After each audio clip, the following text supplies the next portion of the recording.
प्रिय विद्यार्थियों, आज मैं आप लोगों को कक्षा 10 गणित त्रिकोणमिति के अंतर्गत प्रश्नावली 8.4 के प्रश्न संख्या 5 के प्रश्न संख्या 7 से मैं आज आप लोगों को पढ़ाऊंगा। प्रश्न संख्या 5 में टोटल 10 प्रश्न हैं, जिसमें से हमने आप लोगों को 6 प्रश्न 2 वीडियो के माध्यम से बता दिया हूं। आज मैं तीसरा वीडियो प्रश्न संख्या 5 के प्रश्नों के लिए बना रहा हूं, जिसमें हम आप लोगों को कम से कम 3 प्रश्न आज और बताऊंगा। तो आइए देखिए प्रश्न संख्या 7।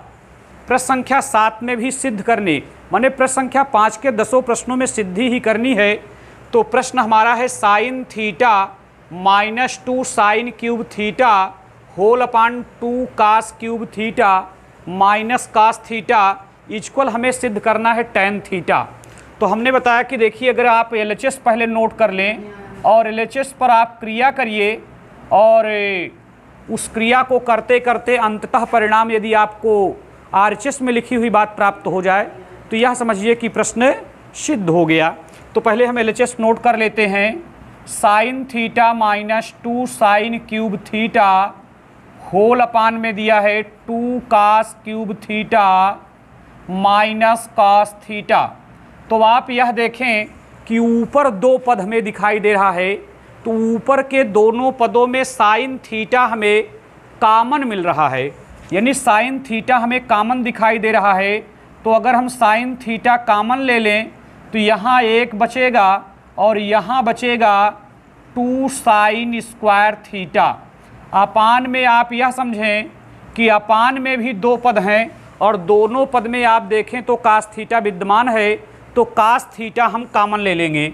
तो जब कास थीटा हम कॉमन ले लेंगे तो कास थीटा से जब इस वाले पद में हम भाग देंगे तो हमें 2 कास स्क्वायर थीटा मिल जाएगा और माइनस इस वाले कास थीटा पर 1 आ जाएगा। चूँकि जब कास थीटा से ही कास थीटा में हम भाग देंगे तो आंसर 1 आएगा। चूँकि हमने आप लोगों को बताया कि हम जो कॉमन लेते हैं उसी से हम भाग देते हैं पदों में, और जो भागफल के रूप में प्राप्त होता है उसे ही हम ब्रैकेट्स में लिखते हैं।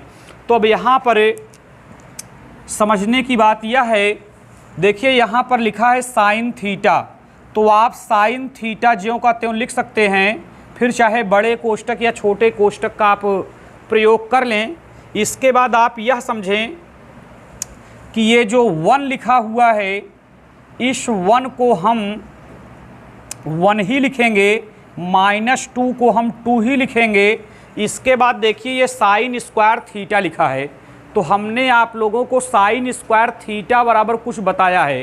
तो क्या बताया हमने साइन स्क्वायर थीटा बराबर? तो साइन स्क्वायर थीटा बराबर हमने बताया है 1 माइनस कास स्क्वायर थीटा। ये बात मैं आप लोगों को पूर्व में बता चुका हूँ कि साइन स्क्वायर थीटा बराबर होता है 1 माइनस कास स्क्वायर थीटा। तो अब आप यहाँ समझ लीजिएगा, अगर 2 लगा था तो मैंने 2 लिख दिया और इनके बीच में यहाँ गुणा था, इसलिए हमने ब्रैकेट्स लगाकर साइन स्क्वायर थीटा का फार्मूला मैंने लिख दिया 1 माइनस कास स्क्वायर थीटा। अच्छा, अपान में क्या दिया है? अपान में अगर cos theta into 2 cos square theta -1 ऐसा हमने लिख दिया। तो अब आप यह समझें कि ये जो साइन थीटा लिखा हुआ है इसे हम लिख लेंगे, फिर ब्रैकेट्स का प्रयोग करेंगे, फिर 1 माइनस, अब हम 2 से इसके अंदर गुणा कर देंगे।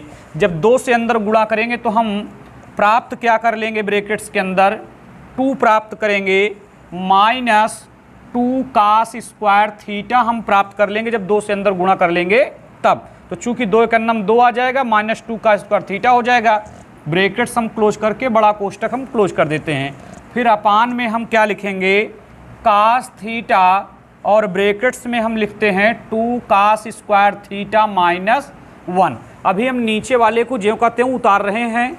हो सकता है कि ऊपर वाले में जो क्रिया हम कर रहे हैं उससे वही बात प्राप्त हो जाए जो नीचे लिखा हुआ है, इसलिए हम ऐसा कर रहे हैं।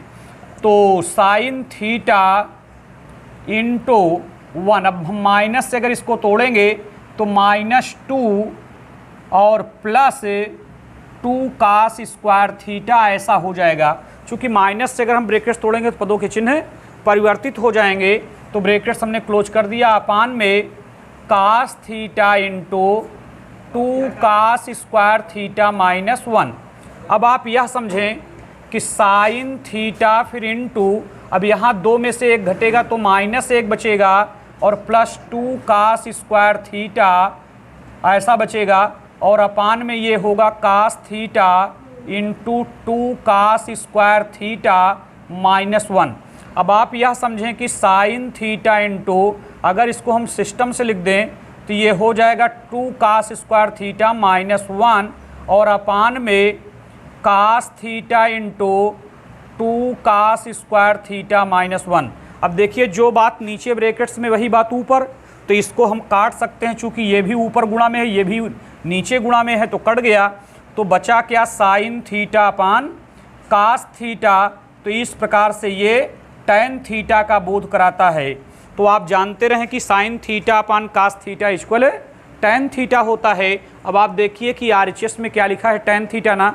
तो अगर RHS का रूप हमें प्राप्त हो गया तो जानिए कि प्रश्न हमारा सिद्ध हो गया।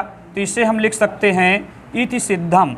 देखिए यहाँ पर हम आपको एक बात और बता दें, ये प्रश्न थोड़ा सा इस प्रक्रिया से ये लांग आपके लिए हो गया। लांग जरूर है लेकिन सरल है, आसान है। बट अगर आपको जो हम अभी सूत्र बताएं चल रहे हैं उस सूत्र को थोड़ा से अगर आप समझ लें तो ये जो इतनी लंबी प्रक्रिया हुई है, ये पूरी लंबी प्रक्रिया केवल एक ही लाइन में समाप्त हो जाएगी और एक ही लाइन में आपका आंसर आ जाएगा। वो सूत्र क्या है पहले हम आपको समझा दें, तब इस प्रश्न में थोड़ा सा समय लगेगा। तो देखिए आपको हमने साइन थीटा का सूत्र बताया है। तो जैसे साइन थीटा बराबर सूत्र होते हैं 1 अपान कोसेक थीटा, या साइन थीटा बराबर लंब बटा कर्ण होता है, या साइन थीटा बराबर प्लस माइनस √1 माइनस का स्क्वायर थीटा होता है, उसी प्रकार से साइन 2 थीटा बराबर कुछ फार्मूले होते हैं।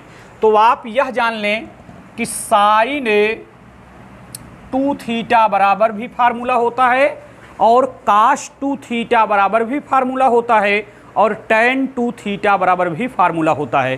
तो साइन 2 थीटा का होता है 2 sine theta into cos theta, इसे आप जानते रहें। साइन 2 थीटा का फार्मूला क्या होता है, 2 sine theta into cos theta. और cos 2 थीटा के 4 फार्मूले हैं। cos 2 थीटा के 4 फार्मूले होते हैं, जिनमें से 3 तो बहुत ही उपयोगी हैं और 3 को हमेशा जानना जरूरी है। तो पहला होता है cos square theta minus sine square theta. ये cos 2 थीटा का पहला फार्मूला है। cos 2 थीटा और 4 फार्मूले होते हैं, जिनमें से 3 आपको जानना बहुत ही आवश्यक है। और cos 2 थीटा बराबर जो दूसरा होता है वो होता है 2 cos स्क्वायर थीटा माइनस 1। अब आप यह जानना चाहें कि ये 2 cos स्क्वायर थीटा माइनस 1 कैसे हो गया, तो जो पहला वाला formula cos square theta minus sine square theta है इसी से निकला है। चूंकि अगर हम साइन स्क्वायर थीटा पर 1 माइनस का स्क्वायर करेंगे तो इस माइनस से जो cos स्क्वायर माइनस में होगा पॉजिटिव हो जाएगा। जब वो पॉजिटिव होगा तो cos स्क्वायर इस cos स्क्वायर में जुड़ जाएगा, तो 2 का स्क्वायर थीटा और इससे हमको 1 माइनस 1 मिल ही रहा है। और जो तीसरा वाला बता रहे हैं वो भी इसी से मिलेगा। बोलो कैसे मिलेगा, तो cos 2 थीटा बराबर होता है 1 माइनस 2 साइन स्क्वायर थीटा। अब बोलो ये कैसे हो गया, अरे भाई cos स्क्वायर थीटा पर आप फार्मूला रख दीजिए। cos स्क्वायर थीटा बराबर होता है 1 माइनस साइन स्क्वायर थीटा, तो हम 1 उससे ले ही लिए और माइनस साइन स्क्वायर में जब ये वाला माइनस साइन स्क्वायर जोड़ेंगे तो 2 साइन स्क्वायर थीटा हो जाएगा, तो 1 माइनस 2 साइन स्क्वायर थीटा हो गया। तो अब आप देख लीजिए कि शायद आपका प्रश्न जो है यहीं से बहुत छोटा हो जाएगा, यहीं से आपका प्रश्न छोटा हो जाएगा। जो इतनी बड़ी प्रक्रिया यहाँ से यहाँ तक चली, उस प्रक्रिया को बिल्कुल हम संक्षेप कर देते हैं लेकिन सूत्र के माध्यम से। तो अब आप यह देखें कि ऊपर क्या लिखा हुआ है, साइन थीटा। मान लो साइन थीटा लिखा है, ब्रैकेट्स में देखो 1 माइनस 2 साइन स्क्वायर थीटा लिखा हुआ है कि नहीं। तो जब 1 माइनस 2 साइन स्क्वायर थीटा लिखा हुआ है तो बोलिए इसके स्थान पर आप देख लीजिए कि जहां 1 माइनस 2 साइन स्क्वायर थीटा लिखा है उसकी वैल्यू होती है cos 2 थीटा। तो बोलिए हम 1 माइनस 2 साइन स्क्वायर थीटा पर क्या लिख सकते हैं, cos 2 थीटा लिख सकते हैं। फिर अपान में अगर ये cos थीटा है, फिर इनटू, अब आप देखिए 2 cos स्क्वायर थीटा माइनस 1 ये लिखा हुआ है, 2 cos स्क्वायर थीटा माइनस 1। देख लीजिए ये बात लिखी हुई है, और 2 cos स्क्वायर थीटा माइनस 1 का मतलब भी तो cos 2 थीटा होता है, तो इसके बटे में हम cos 2 थीटा यहाँ भी लिख सकते हैं। अब देखिए इससे ये कट गया, केवल बचा क्या sine theta upon cos theta, जो कि tan थीटा का बोधक है। तो देख लीजिए sine theta upon cos theta tan theta, माने कहने का मतलब कि यहीं से आपका प्रश्न मात्र एक लाइन में हल होगा यदि इस सूत्र को आप लोग नोट कर लें, समझ लें, याद कर लें, जान लें तो। बाकी इतनी लंबी प्रक्रिया आपको चलने की आवश्यकता नहीं है। और यदि मान लीजिए आप इन सूत्रों को याद करने में असमर्थ हैं तो फिर इतनी लंबी प्रक्रिया से ही आप प्रश्न को हल कर पाएंगे। तो आपके लिए दोनों प्रक्रिया अच्छी रहेगी। कम समय में काम करना है तो आप सूत्र पर करिए, नहीं याद कर पा रहे हैं तो आप इस प्रक्रिया पर करें जो बताई गई, तो उस पर आप कर लेंगे। तो आइए हम प्रश्न संख्या 8 बताते हैं आप लोगों को। इस प्रकार से प्रश्न संख्या 7 का हल आप लोगों को मैंने बता दिया। अब 8वां देखिए,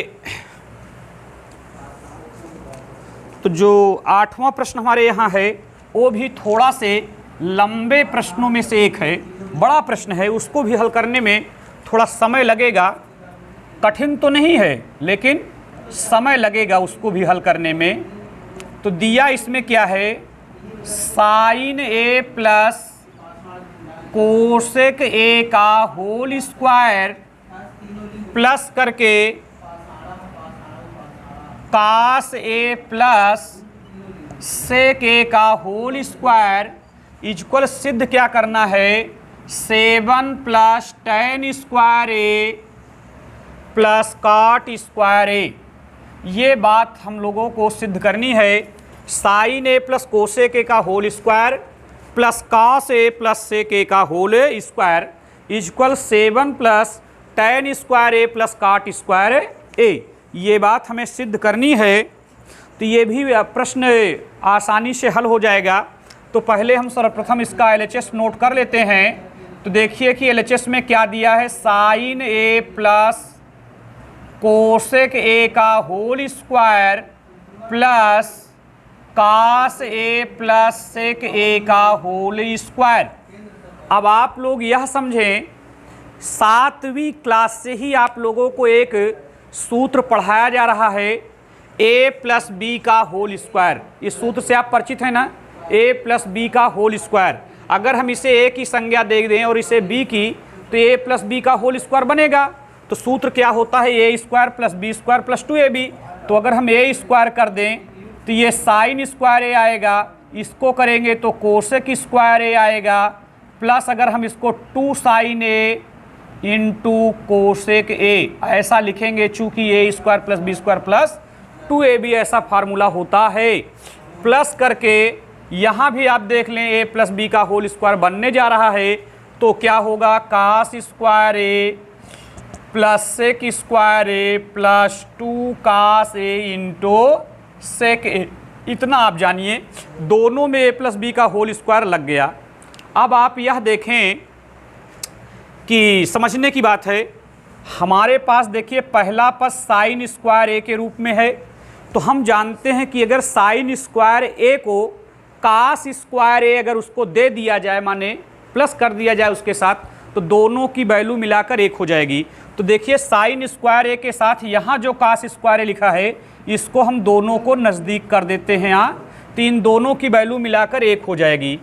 अब आप यह समझें, प्लस जो कोसेक स्क्वायर ए है इसे हम ज्यों का त्यों उतार लेते हैं, प्लस फिर आप यह समझें कि 2 sine A into cosec A लिखा है। तो हमने आप लोगों को पूर्व में बताया था कि साइन का व्युत्क्रम होता है कोसेक। तो साइन और कोसेक का गुणनफल सदैव 1 होगा। तो साइन कोसेक का गुणा जब 1 होगा तो 1 का गुणा जब हम 2 में करेंगे तो 1 दुक्के 2 आएगा, प्लस ये कास स्क्वायर में साइन स्क्वायर ए को दे चुका हूँ, प्लस सेक स्क्वायर ए हम ज्यों का त्यों नोट कर लेते हैं। फिर प्लस करके वही बात फिर आगे देखिए, कास और सेक। तो चूंकि कास का उल्टा सेक होता है या सेक का उल्टा कास होता है, तो जब किसी को किसी के उल्टे से अगर गुणा करोगे तो सदैव 1 का उत्तर आएगा। तो कास और सेक का गुणनफल 1 आएगा और 1 दुक्के 2 यहाँ भी आ जाएगा। तो देखिए चूंकि हमको 7 सिद्ध करना है जिसमें से हमें कुछ मिल गया, तो यहाँ 2 मिल गया, यहाँ 2 मिल गया, 4 हो गया, और यहाँ इसकी वैल्यू 1 हो जाएगी 5। तो 5 तो हम पा गए, लेकिन अभी हमको 7 तक लाना है। तो हम यहाँ क्या करेंगे, sine square A plus cosec square ए की वैल्यू 1 प्लस करके cosec square A plus 2 plus sec square A plus 2। तो आप देखिए कि 2 2 4 1 5, तो ये 5 मिल गया हमें, plus cosec square A plus sec square ए, ऐसा हमें मिल गया। तो अब आप यह समझें कि ये जो 5 लिखा है ये 5 तो रहेगा ही, प्लस अब आप ये देखें कि हमें कोसेक स्क्वायर ए नहीं लाना है सिद्ध करने में, काट स्क्वायर ए लाना है। तो देखिए कि क्या कोसेक स्क्वायर ए बराबर कोई सरसमिका होती है, क्या होती है। कोसेक स्क्वायर ए बराबर हमने बताया है 1 प्लस काट स्क्वायर ए, ये आप लोगों को मैंने पूर्व में बताया था, प्लस सेक स्क्वायर ए बराबर भी सर्वसमिका होती है। तो क्या होती है, 1 प्लस टेन स्क्वायर ए, हमने बताया है, कॉपी में देखेंगे तो समझ में आ जाएगा। 1 प्लस टेन स्क्वायर ए, तब यहाँ देखिए 5 यहाँ हो गया, 1 यहाँ 6 हो गया, इस वाले को ले लीजिए तो 7 बन गया है आपका, और प्लस करके ये काट स्क्वायर ए मिल गया, और प्लस ये टेन स्क्वायर ए मिल गया। तो शायद आप देखें कि यही बात RHS में लिखी हुई है, 7 plus ten square A plus cot square ए। तो देख लीजिए 7 है प्लस टेन स्क्वायर ए भी है और प्लस काट स्क्वायर भी है। तो आगे पीछे भी पदों को आप लिख सकते हैं, जोड़ घटाने में कोई दिक्कत आपको नहीं होगी। तो RHS में लिखी हुई बात अगर प्राप्त हो गई तो हम यहाँ लिख देते हैं RHS और फिर लिख देते हैं इति सिद्धम। तो इस प्रकार से मैंने आप लोगों को आज प्रश्न संख्या 7 और 8 जो कि बड़े प्रश्न में से एक है, तो हमने आप लोगों को बताया। अब इस प्रश्नावली में मात्र 2 ही प्रश्न और बच रहे हैं पढ़ाने के लिए। इन दोनों प्रश्नों को पढ़ा देने के बाद आपकी अध्याय समाप्त हो जाएगी। फिर अभी हम एक वीडियो और बनाएंगे इन दोनों प्रश्नों के हल के लिए। फिर इसके बाद नए अध्याय के रूप में हम लोग पढ़ेंगे त्रिकोणमिति के कुछ अनुप्रयोग। चूँकि अगर त्रिकोणमिति पढ़ रहे हैं तो इसी से लगा हुआ हम त्रिकोणमिति के अनुप्रयोग भी पढ़ लेंगे तो दिक्कत नहीं होगी। तो अब आज इतना ही, आगे फिर हम लोग अगले वीडियो में चर्चा करेंगे।